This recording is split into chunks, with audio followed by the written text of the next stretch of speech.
Hi, my name is Madhavi Venkatesan, and I'm an economist, and I'd like to share with you my love of economics as an explanatory science or discipline, as well as the interconnection that economics plays in almost every one of our lives and almost in every capacity that we have in this planet.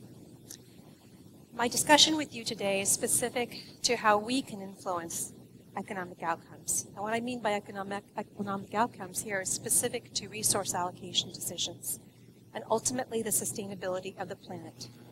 I believe that by understanding and acting on the responsibilities inherent in our consumption decisions, we can change the destiny of our planet going 2040 and beyond. As I start this discussion with you, I want to lay out a couple points. One is that we all inherit behaviors, whether it be within our family or whether it be in an economic structure. And those values that come out of those behaviors or beliefs stay alive even past the time that those behaviors and beliefs actually had a coincident or prevailing interest. So keep that thought in the back of your mind. We have specific thoughts and value structures in place that may not be consistent with the time that we presently are in. So let's take a step back to the 1930s, to a time when this country was looking for an economic indicator to understand production capacity. At that time, Simon Kuznets developed what became the gross domestic product. Gross domestic product is the sum of the final goods and services that are produced within a nation's borders. By the 1940s, this capacity indicator became an international indicator. Because this capacity indicator is capable of being measured at a specific point in time, it was also a measurable indicator of how capacity changed over time. And with this adoption in the 1940s as an international metric, not only could we gauge one specific country's trends over time, but now we could compare. All of a sudden, this indicator took on another life, another meaning, an indicator of economic progress. Okay. So as an indicator of economic progress, it became a targeted metric of governments, monetary policy, everything related to the idea, specific, and the idea of economic progress. If you're wanting to progress the economy, you need to do things that will shape or fuel GDP. So what is GDP comprised of? 4 basic components. We have consumer spending, government spending, investment spending, and net exports, which are exports minus imports. The single largest component of GDP is consumer spending in the United States, comprising over 65% of GDP's value. So let's look at the trend again. We had an indicator created for capacity, measuring production capacity at a point in time that went on to become an international metric of economic progress that then is broken out so that we can see that the one component of it we want to really gauge progress and move it forward is consumption. So, what does that mean? Consumption spending is that important. What does that mean? It means that over time, over the 70-year period of time, we have changed the way not only that we look at this metric of gross domestic product, but we've also now disenfranchised the components of it to one which we can control and move steadily forward. In that 70 years, the value and belief structure inherent in the creation has been modified by each generation's thought process with regard to specifically what that indicator was trying to convey. Most people right now probably don't even think of consumption necessarily as being propelled because of a need for economic progress. The fact that we are spending more so that we can say our economy is progressing more. We're not creating quality of life differences. We're not creating situations where they're less homeless and saying that that's a quality of life benefit. But our consumption is what propels our quality of life because that is how we're measuring economic progress. So let's take another step back with regard to consumption. What is the issue? What's so bad about consumption being the problem? Well, over time, globalization, commercialization, the busyness of life have distanced consumers from the impact of their consumption. What does that mean? That means that more than likely, people that purchase things in a store are not necessarily cognizant or aware or exercising their responsibility to holistically evaluate that impact on the depletion, degradation, and exploitation of resources and other peoples on this planet. So let me give you a couple examples. Let's take, every one of us owns a t-shirt somewhere. So let's take a t-shirt. That t-shirt, most of them, especially given that we don't have a very strong textile industry in the United States, was made in probably an emerging market. Made by an individual, paid an exploitive wage. I call it exploitive because the regulatory differences are what's fundamentally changing the wage structure in that country compared to the wage structure here. There's no health and environmental or safety standards like we have in the United States.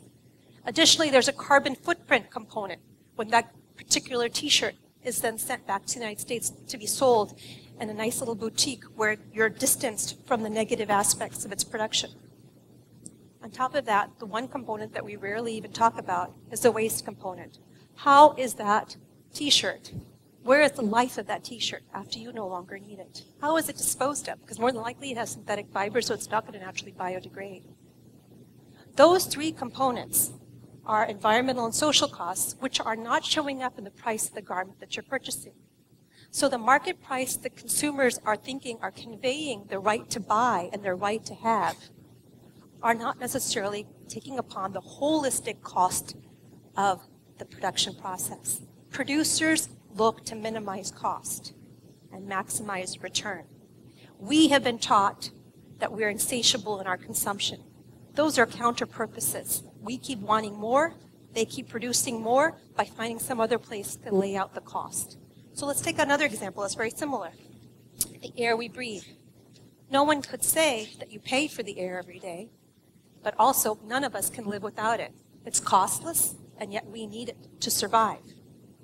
But the very fact that it has no cost associated with it gives it a perfect production input.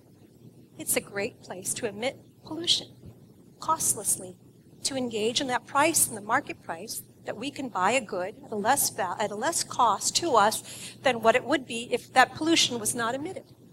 Instead of thinking about a process that would have reduced the emissions or the pollutions in the air, perhaps reduced profit, maybe, we don't know, producers instead took the easiest way out to create a profitability metric in a myopic moment. Now, where is the consumer in all of this? Because the producer is not the evil giant. The consumer is the one because not exercising demand, not exercising the behaviors requisite in demand, the demand that things be done with environmental equity, that they be done with social equity, that be done with economic equity, is where we have failed as a system. The pointing of the finger towards a senior management team that may be profit maximizing or profit oriented is the wrong way to point the finger, because the consumer is also the investor. And by being the investor, the consumer is also demanding that high rate of return. So at some point, it becomes incumbent that the consumer take on the responsibility of their consumption. This is fundamentally the flaw that we have in our economy.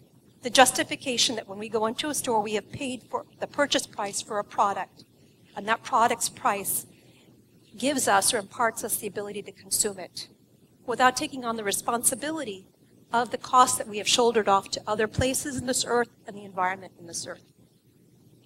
This is what I'm calling to you as a call to action. This is a universal call to action for responsibility. It is a bigger revolution than any, and at the same time, it is the most fragmented, and that's why it's so difficult to coalesce. Each one of us behaves individually. Each one of us sees it individually. But it's only in coming together that we have the ability to change the destiny of the planet by seeing the negatives and shortcomings within our own consumption decisions. I'm going to leave you with a quote that I ran across the other day, which I think actually mimics the issue that we see very, very clearly. Albert Einstein said, "The world is not a dangerous place because there are so many evildoers. It's a dangerous place because there are so many people who do nothing." We have stood silently by and done nothing for decades. Now we're at a point where we see garbage everywhere. Plastic in our trees, we know there's plastic in our oceans. We know that there's a commoditization of life in every form, whether we plant, animal, or human. If we don't open our eyes and see very clearly that the only way that we can get out of this problem that has been created over generational time is to change the way that we behave and the thoughtfulness that we put into our consumption decisions, we put the entire planet in the continued peril and jeopardy of the current trajectory.